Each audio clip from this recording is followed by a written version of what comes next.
Բարև ձեզ հարգելի հեռուստադիտողներ, 168 TV-ի եթերում ռիվյուն է, մեր տաղավարում հյուրընկալել ենք Ազգային ժողովի պատիվ ունեմ խմբակցության պատգամավոր Աննա Մկրտչյանին։ Բարև ձեզ Տիկին Մկրտչյան, շնորհակալ եմ հրավերն ընդունելու համար։ Տիկին Մկրտչյան, խորհրդարանում հարց ու պատասխանի ժամանակ Նիկոլ Փաշինյանը չպատասխանեց ձեր հարցին, արդյոք Մոսկվայում ամեն ինչ այդքան վատ է անցել։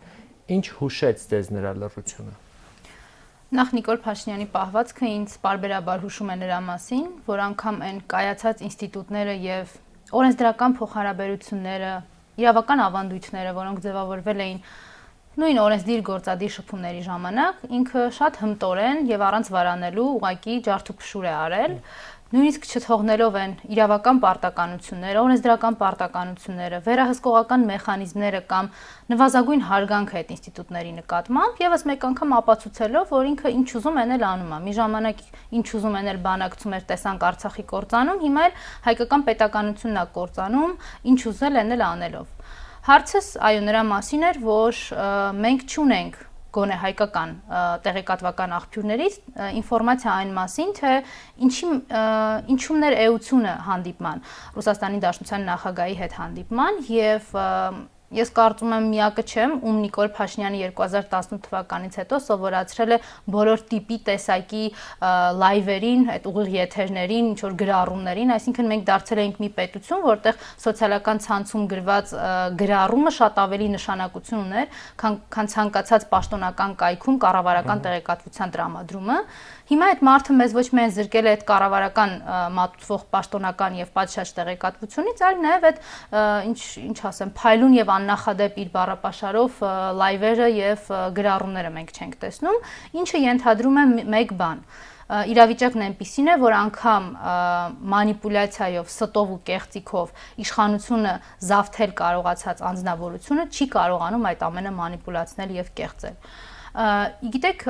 սկզբնական շրջանում, երբ որ առաջին 1-2 հարց ու պատասխաններն ինքն ինձ ասում էր, որ գրավոր կպատասխանի,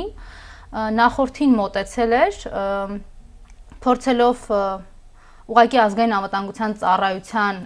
ներգրավմամբ անձիս նկատմամբ ինչ որ իր կարծիքով վախի մթնոլորտ ստեղծել, այս անգամ հասկանալով, որ իրավիճակը այնքան է սրված իր պատճառով, իրավիճակը այնքան հակահայկական է,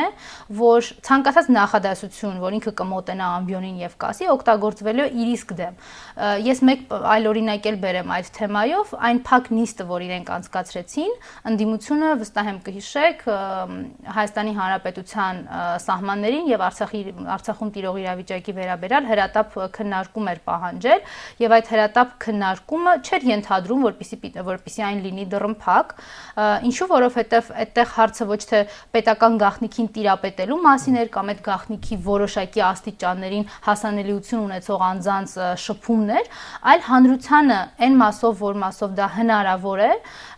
մեր անվտանգային համակարգի մասին տեղյակ պահելը։ Իրենք այդ դռնփակ նիստը արեցին նրա համար, որպեսզի հանրությունը եւս մեկ անգամ լրացուցիչ չկարողանա հավաստիանալ ընդդիմության ներկայացուցիչների այն խոսքերին, որ իրավիճակը իրականում աղետալի է։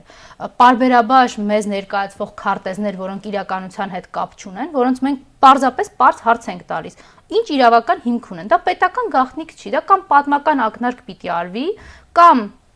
արկա եւ նախկինում գոյություն ունեցող օրենսդրությունների համադրություն պիտի արվի, այս մարդիկ չեն անում։ Ես որպես այդ փակ նիստին ներկա անդիմադիր ուժերից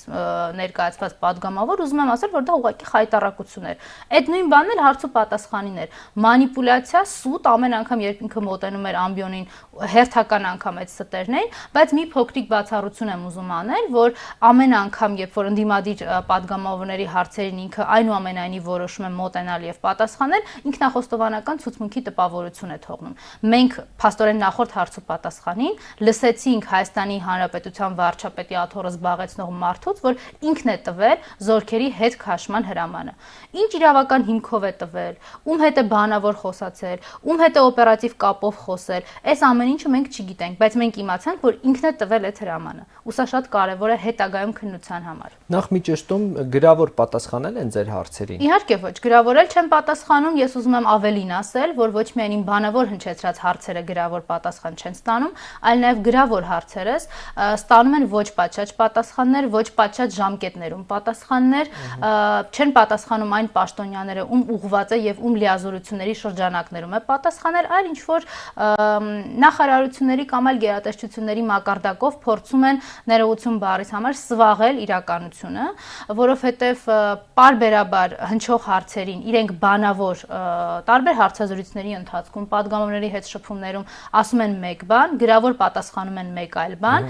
եւ նույնիսկ падգամավորը, ով ունի գաղտնի տեղեկատվությանը տիրապետելու իրավունք, հաճախ պատասխան է ստանում, որ դրանք պետական գաղտնիքներ են։ Եթե ես ստորագրել եմ քրեական պատասխանատվության ենթարկվելու մասին այդ փաստաթուղթը, այսինքն ինչ է նշանակում падգամավորին պատասխանել, որ դա պետական գաղտնիք է եւ ուղղակի ասում են դա ձեր գործը չէ, այդ մարդիկ ունեն ուղղակի հրամայական չխոսելու, չլսելու ընդդիմադիր падգամավորներին եւ գիտեք յուրաքանչյուր անգամ երբ ինձ մոտ այդպիսի տպավորություն է եւ ինչքան գնում է հիմնավորվում է այդ տպավորությունը, ամեն անգամ երբ գործադիրից կամ պետական կառավարման համակարգից որևէ պաշտոնյա գալիս է ազգային ժողով, ունի հստակ հրահանգ, որ հարցերին պատասխանի, որ հարցերին չպատասխանի, երբ որ ընդդիմադիրները տալիս են կոնկրետ բովանդակային ոլորտային հարց, հաճախ պատասխան է հնչում մի քաղաքականացրեք։ Այսինքն ինչ պիտի քաղաքականացնենք։ Երբ որ ես պետաիրավական հարցերի մշտական հանձնաժողովում հարց եմ տալիս պետական կառավարման համակարգի ներկայացուցիչներից մեկին, ասելով, որ դուք միայն պիտի ազգային ժողովի իշխող խմբակցությանը տեղյակ չպահեք, որ ձեզ այդ օրը հարմար չի գալ նիստի եւ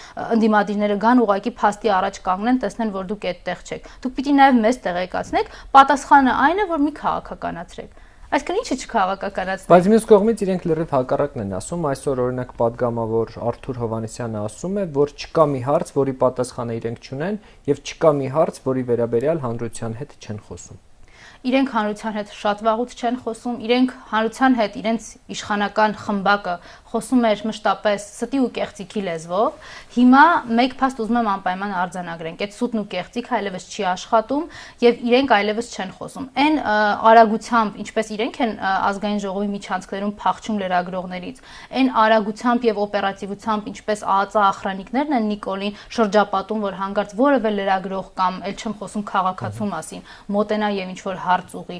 ինչպես իրենք են իրենց մի ժամանակվա PR մետրոները եւ հեծանիվները փոխարինել այլևս մի քանի շերտով զրահապատ մեքենաների եւ հարյուրավոր թիկնապահների, վստահ եմ ամեն ինչ դրա մասին խոսում է եւ նաեւ ձեր այդ պնդմանը, թե իրենք կարողանում են շփվել հանրության հետ, նաեւ երեք մի օրենսդրական նախաձեռնություն իրենք իրենց ուսապարկերով ընդունեցին, ինչումներ իհարկե մանիպուլատիվ իրականությունը շարունակվում է, փորձում էին այլ կերպ ներկայացնել, թե դա լրատվամիջոցների բարեխիղճության հետ է կապված։ Ես ուղղակի ուզում եմ բացահայտել, որ դա լրատվամիջոցների բարեխիղճության հետ կապ չուներ։ Կհիշեք, չէ, 2018 թվականին է Հայաստանում սրվել fake օկտատեր, այսինքն մինչև այդ միգուցե եւ կար սոցիալական կայքերում, բայց դրանց ազդեցությունը եւ օգտակար գործողության գործակից, եթե հնարավոր է այդպես ձևակերպել, շատ չնչին էր, այնպեսի քննարկումների, լայն քննարկումների առիթ չէր հանդիսանում։ Հետո էր, որ մենք սկսեցինք տեսնել ինչ որ, չգիտեմ, տարատեսակ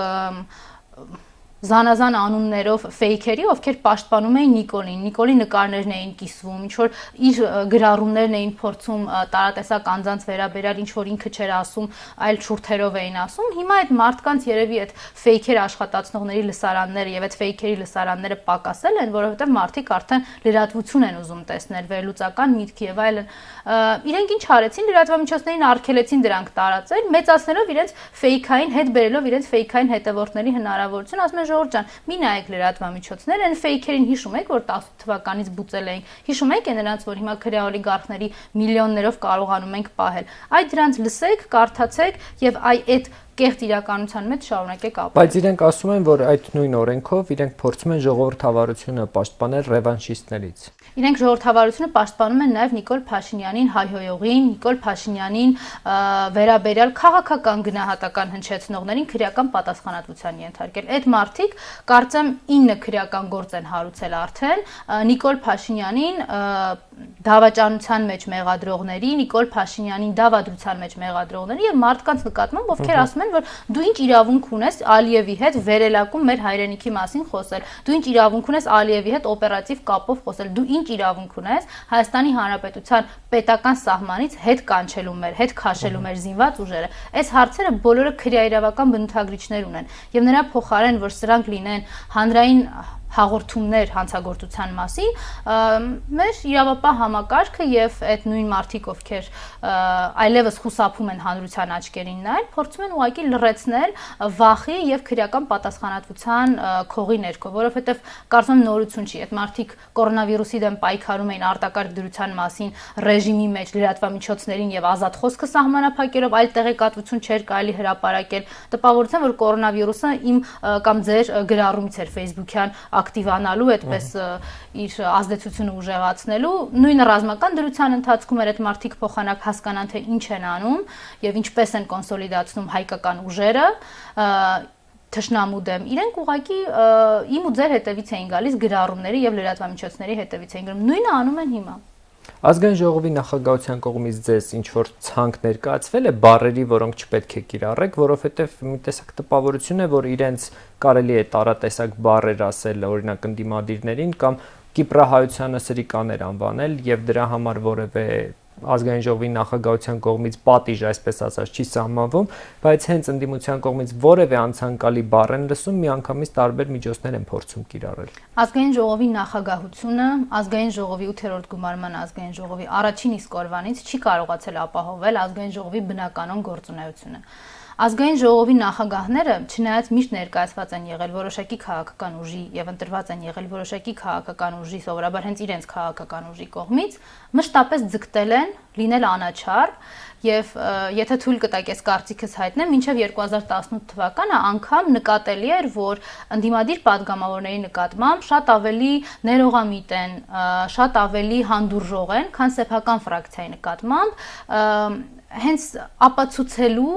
հիմնավորելու են հանգամանքը, որ իրենք հենց ազգային ժողովի նախագահ են, իրենք փոխնախագահ են, իրենք նիստը վարող են եւ ոչ թե իրենց գլխին ենթակայության տակ падգամավորներ պահող ինչ-որ անձինք են։ Անկամ գունավոր ծխարցակումներ էին անում այն ժամանակ։ Այո, ես հենց դա էի ուզում ասել, ուզում հասկանալ, հիմա այդ խուզարկություններով, որ ես անցնում եմ դահլիճ, այնտեղ էլ իհարկե խոսափողս են փորձում անջատել տարբեր միջոցներով եւ ոչ միայն իմ, միանգամից ասեմ դա ինչ-որ էական սահմանափակում չի ունենալու իմ խոսքի տեսանկյունից, բայց հիմա Արարատ Միրզոյանը երբ մյուս անգամ Արարատ Միրզոյանին դա պիտի հարցնեմ, այդ ծխակալները երբ ինքը իր հետ ներս բերի, որ ես կարողանամ օրինակ որոշեմ այդ ակցիան իրականացնեմ, ու այդ նույն փոխխոսնակները, որ այդպես անձնազոհաբար փորձում են պաշտպանել մարդկանց, ովքեր իրենց ֆրակցիայի ներկայացուցիչներ են, ես այդտեղ գիտեք, տեսնում եմ մեկ հստակ փաստ, այդ մարդիկ իրենց պաշտոնը ստացել են ունենալով մեկ շատ կարևոր պայման իրենց առաջ դրված։ Այդ պայմանը եղել է այն, որ իրենք պիտի անեն ամեն ինչ, որպեսզի ընդդիմադիրները չկարողանան այդ դահլիճում փոխանցել այն իրական մթնոլորտը, որը տիրում է այսօր Հայաստանի Հանրապետությունում։ Հայաստանում այսօր մարդիկ դժգոհ են այս իշխանազավթներից,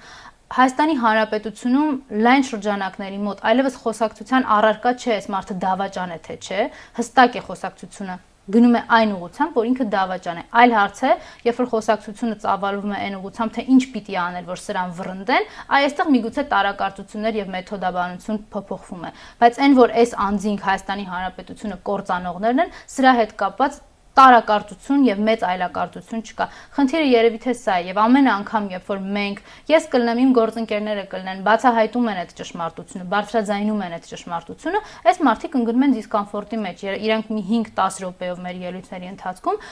կարողանում են կտրվել իրենց այդ պարգևավճարային իրավիճակից, սկսում են երևի ընկալել, որ այդ ամենի իրենք կազմում են մեծ դավաճանության մասը, որը կոչվում է պետական եւ հայրենիքի դավաճանություն, եւ իհարկե ընկնում են դիսկոմֆորտի մեջ, իսկ ինչ է պետք անել այդ դիսկոմֆորտը վերացնելու համար, ստեղծել այն այլընտրանքային իրականությունը, որը իրենք արել են պարբերաբար։ Տիկին Մկրտչյան, բայց իրենք հակառակն են ասում են, որ իրենք վերընտրվել են, ժողովուրդը իրենց վստահության քվե է տվել եւ դուք Հրայր Թովմասյանի գրած սահմանադրության միջոցով է, որ հիմա խորհրդարանում եք։ Գիտեք, Հրայր Թովմասյանի գրած սահմանադրության միջոցով է, որ Նիկոլ Փաշինյանը հիմա վարչապետի աթոռին նստած է, Իսկ ինչ վերաբերվում է ընդհանուր առմամբ իրավական պետությանը, Հայաստանի Հանրապետությունում այնպիսի սահմանադրական փոփոխություններ տեղի ունեցան, որ կարողացան ապահովել այն իրավական կայունությունը,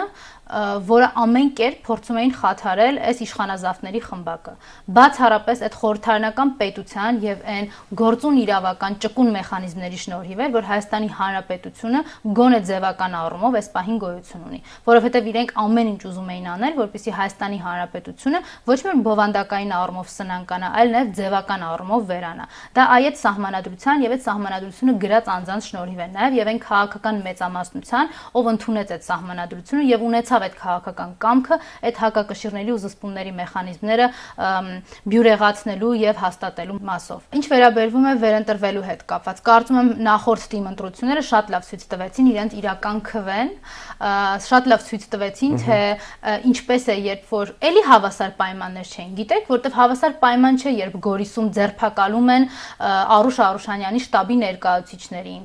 Նորմալ իրավիճակ չէ, երբ Գյումրիում ուղղակի ոստիկաններն են ցուցակներով շրջում փորձում հասկանալ, թե ինչ իրավիճակ է եւ մարդկանց իրենց ուսադիրներով ճնշման ենթարկել։ Նորմալ իրավիճակ չէ, երբ մի ամբողջ ոստիկանական ստորաբաժանում ուղղակի լցում է մի քաղաք, փորձելով ընտրություն կազմակերպել այդ վախի մթնոլորտի մեջ։ Նորմալ չէ, երբ որ մարդիկ ընտրություններից մի քանի օր առաջ մարզպետարաններով օգնություններ են բաժանում, հիմնավորելով, թե դա գիտեք ինչ, դա օժանդակություն է։ Նորմալ չէ, երբ որ ԿՊԵ-ականը տեղական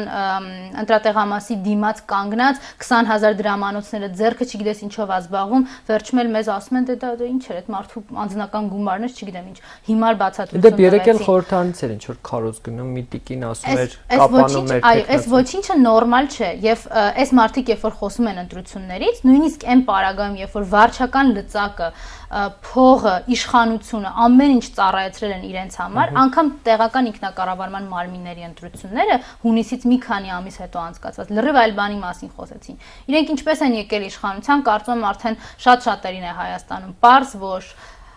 հայկական շահը ստորադասել ցանկացողները բերել են իրենց այստեղ իշխանության։ Ինչպես իրենք պահեցին այդ իշխանությունը, կարծում եմ դրա մասին էլ շատ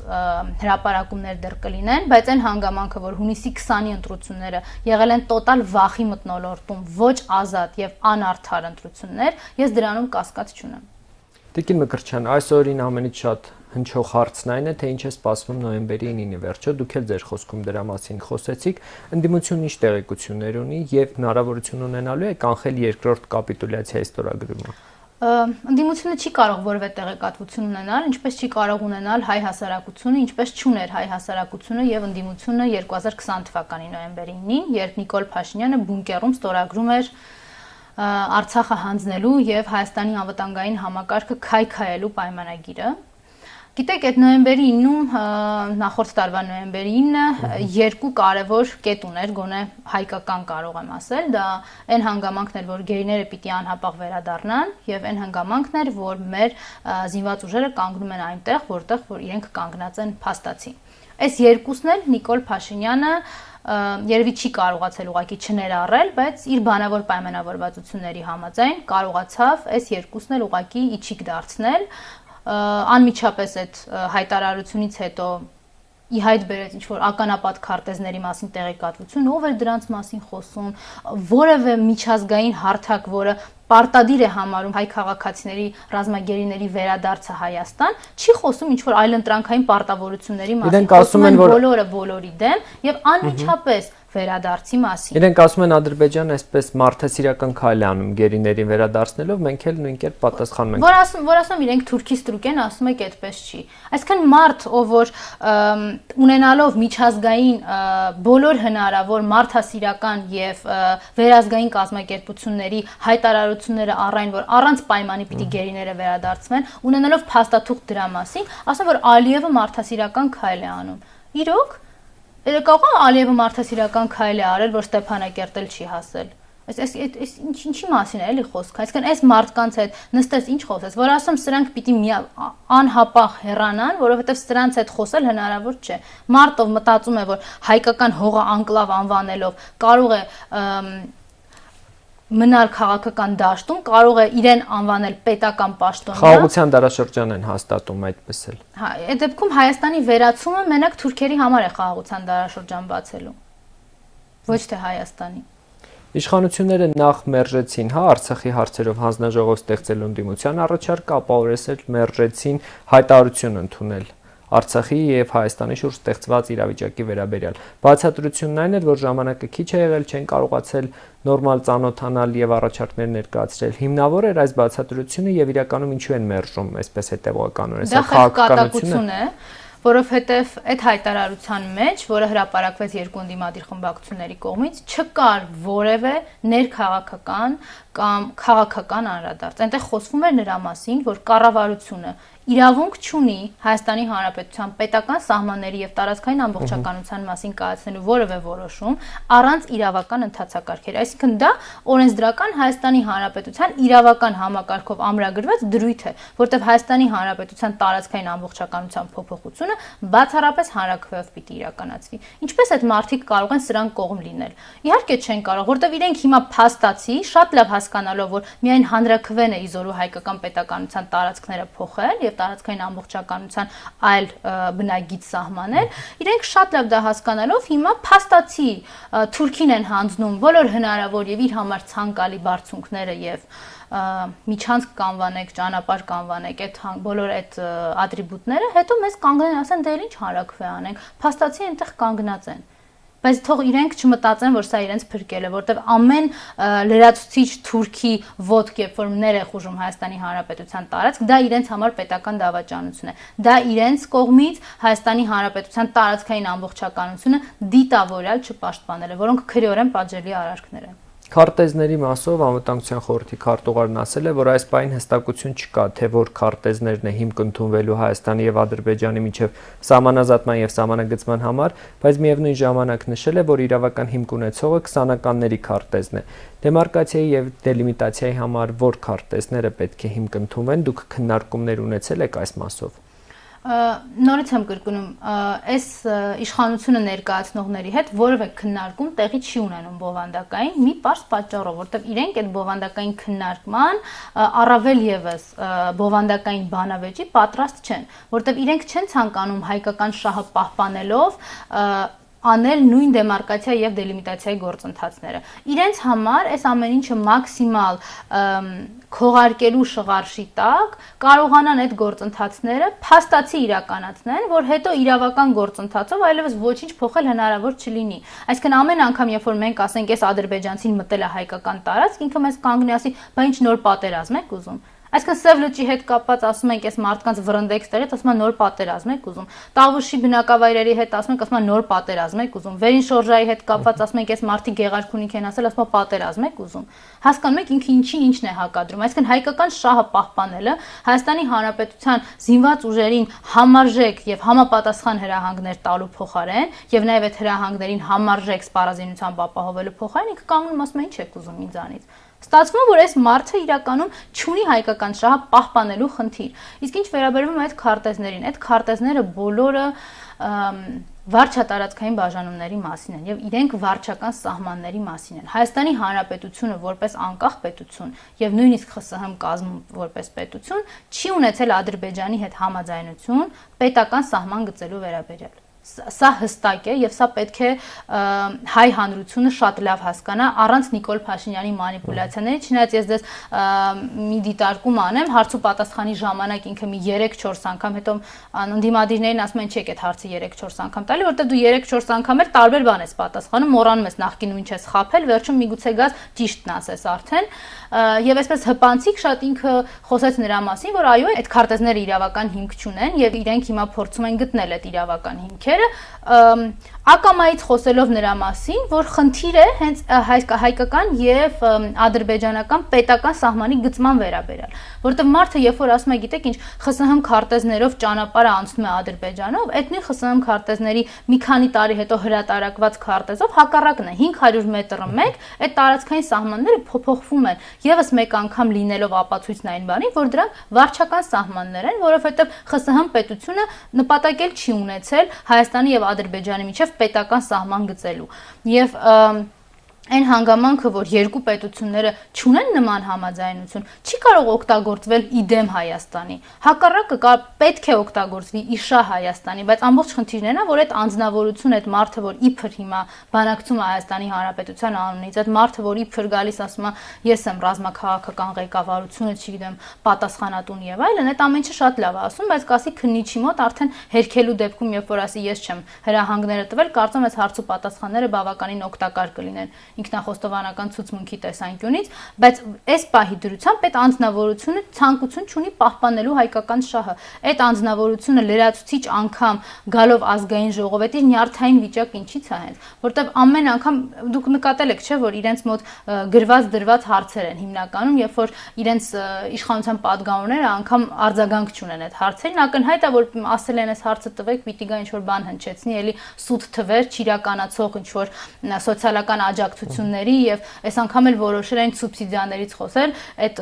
սուբվենցիոն ծրագրերը, որոնք ըստ էության իրենց հետ ոչ մի կապ չունեն, այդ մարդիկ այդ համայնքները սուբվենցիոն ծրագրեր ստացել են 16 թվականին, 17 թվականին եւ այդ բոլոր ծրագրերը, որ հիմա իբր անում է Նիկոլը, իրականացվել են, հիմք են դրվել 16-ին ու 17-ին։ Ակնհայտ այդ հարցերի պատասխաններն ինքը միտումնավոր պիտի հնչեցնի, որ իր ֆեյքային լրատվամիջոցների վերնագրերը կարողանա ապահովել։ Իսկ ինչ վերաբերում է ընդդիմադիր падգամավորների հարցերին, այստեղ արդեն ամեն ինչ այլ է։ Այստեղ նյարդերն են իր տեղիք տալիս, այստեղ ինքը ձայնի տոնայնությունն է բարձրացնում։ Իմ հարցի դեպքում չի էլ մոտենում անգամ։ Ակնհայտ հասկացնելով, որ չունեմ պատասխան, երկրորդը այդ մանիպուլյացիան, որը նիկոլական իրականության մեջ հասցվել է գերադրական աստիճանի, այլևս չի աշխատում եւ ամեն լրացուցիչ անգամ իր խոսքը, որը ուղղվում է պիտի օգնի իրեն, դառնում է իրեն խանգարող եւ իր դեմ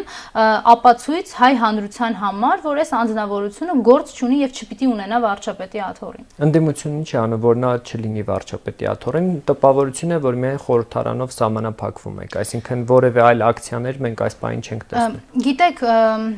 նաև այդ նիկոլական շրջանակների կողմից հիմա փորձ է արվում անդադ պարակտելու ընդդիմությանը եւ ես շնորհակալ եմ նաև այդ հարցի հնարավորության համար։ Ընդդիմությունը երբևէ չի ասել, որ ինքը սրբադասված միասնություն է։ Ես ամենայն դեպս խորհրդարանական ընդդիմության որևէ ներկայացուցիչից երբեք նման բան չեմ լսել։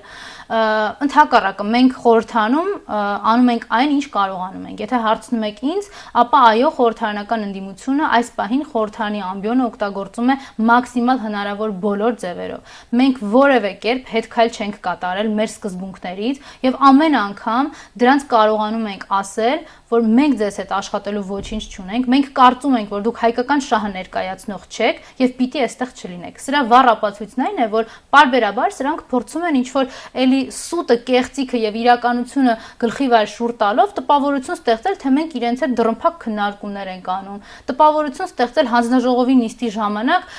ինչ-որ առաջարկներ են անում ավանդական սուրճ խմելու։ Ես սաստում եմ ասելով ինչ ավանդական սուրճ, մեզ երևի ձեր նախկին ընդդիմության հետ եք խառնել, մենք ոչ ձեր հետ սուրճ ենք խմում, ոչ էլ ավանդույթներ կարող ենք ձեր հետ ձևավորել։ Այսինքն նպատակը այն է, որպեսզի հայ հանրության մոտ ձևավորված այն իմ կարծիքով ոչ այդքան վատ նշաձողը վստահության, որ կա, փորձեն ամեն կերպ սպանել, չեզոքացնել, վերացնել, ցույց տալով, որ տեսեք, սրանք էլ են սուրճ խմում, տեսեք, սրանք էլ են ինչ-որ բաներ քննարկում եւ ամեն անգամ դա ասելով, այդ ճնշման մակարդակը ուժեղացնելով, տպավորություն են ստեղծում, ուզում են հասնել դրան։ Եվ այս ամեն ինչ հենց խոսում է նրա մասին, որ այսօր ազգային ժողովում այն ընդդիմությունն է, որը Նիկոլ Փաշինյանին հարմար եւ ձեռնտու չէ։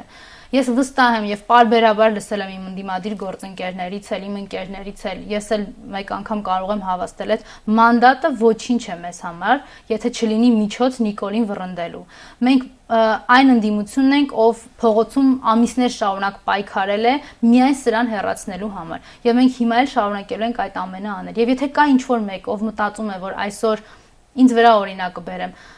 իմ արածը բավարար չէ կամ որևէ այլ կերպ պիտի ես իմ պայքարը շարունակեմ, ես պատրաստ եմ լսել ցանկացած առաջարկ, ես պատրաստ եմ գնամ ու կանգնեմ այն շարժման ու այն մարդու կողքը, ով որ կգտնի այդ բանաձևը, ով որ կառաջարկի բանաձև Նիկոլին հեռացնելու։ Իսկ որևէ շարժում դուք չեք նախատեսում սկսել ընդդիմությունով։ Ես ընդդիմության գործելակերպի հետ կապված միանշանակ ուզում եմ ասել, որ մենք երբևէ չենք բացառել որևէ մեթոդի եւ ձևի կիրառում, այսինքն մենք այնպես չի որ փողոցից եկել ենք նստել ենք այդ կարմիր աթոռներին, մոռացել ենք ամեն ինչի մասին։ Իհարկե ոչ, բայց այդ պայքարը պիտի չլինի Նիկոլ Փաշինյանի հնարավոր դիվիդենդներ տալու համար, այսինքն այդ պայքարը պիտի լինի վճռական, այդ պայքարը պիտի բոլոր հնարավոր ձևերով կարողանա իրականում հեռացնել Նիկոլ Փաշինյանին եւ եթե հիմա մեր դուք ցանկանում եք տեսնել, չգիտեմ, ինչ որ ձևական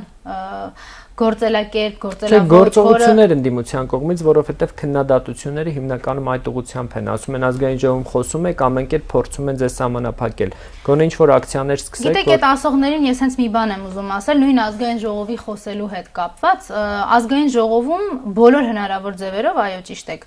падգամավորներին մեզ սահմանափակում են ցույց տալով, որ մենք չենք էլ խորշելու նույնիսկ ազգային անվտանգության ծառայություն ձեր դեմ կիրառելով։ Օգնում է մեր դեմ ոչ։ Ես կարծում եմ մենակ այդ հանգամանքը արդեն իրական ընդդիմադիր զանգվածին եւ իրական մարդկանց, ովքեր մտածում են, որ Նիկոլ Փաշինյանը իրականում այս երկրի չարիքն է ու հայկական պետականության եւ Արցախի պետականության կործանման մեղավորը, պիտի նաև այս հանգամանքը մեջ բերեն։ Իսկ այն մարդիկ, ովքեր զբաղված են անընդհատ ընդդիմությանը քննադատելով, չունենալով սեփական առաջարկը մեզ, այսինքն այն անձնավորությունը, ով մտածում է, որ օրինակ ինձ վրա օրինակը բերեմ, ես ազգային ժողովում ինչ որ մի բան թերի ու կիսատ եմ անում, բայց ինքը ինձ չունի դրա առաջարկը, ես ներողություն եմ խնդրում, բայց ինձ համար ինքը այն անձնավորությունն է դառնում, որ ցանկացած հարմար պահի կարող է Նիկոլի հետ համագործակցության մեջ մտնել։ Այսինքն մարդիկ, ովքեր հարկ են համարում թիրախավորել ընդդիմությանը եւ մոռանալ այդ ֆոնին Նիկոլին, ես անկեղծ չեմ հասկանում։ Ես իհարկե կան տեխնիկական խնդիրներ։ Իհարկե ես կուզենամ, որ շատ ավելի լավ լինի ամեն ինչ ազգային ժողովում։ Իհարկե ես կուզենամ, որ Նիկոլ Փաշինյանը ընդհանրապես ազգային ժողով չգա։ Իհարկե ես կուզենամ, որ Հայաստանի Հանրապետությունում խորհրդարանը աշխատի բնականon հիմքով եւ ես շատ կուզենամ, որ այդ մարդիկ օրինակ ընդունեն օրինագիծ ոչ թե այն մասին, որ համայնքի ղեկավարը կարող է բարձրագույն կրթություն չունենալ, որովհետեւ Նիկոլն էլ չունի ու ինքը ներվում է այդ փաստից, այլ նորմալ իրականում իրավական այնպիսի բարենպաստ դաշտ կարողանանք ձևավորել, որ իրավական պետությունը մեր երկրում վերականգնվի։ Իհարկե ես այդ ամեն ինչը շատ կուզեմ։ Կա դրա ճանապարհը հիմա խորհրդանում, իհարկե ոչ։ Եվ եթե ինչ-որ մեկ իզից ակնկալում է, որ ես պիտի նստեմ այդ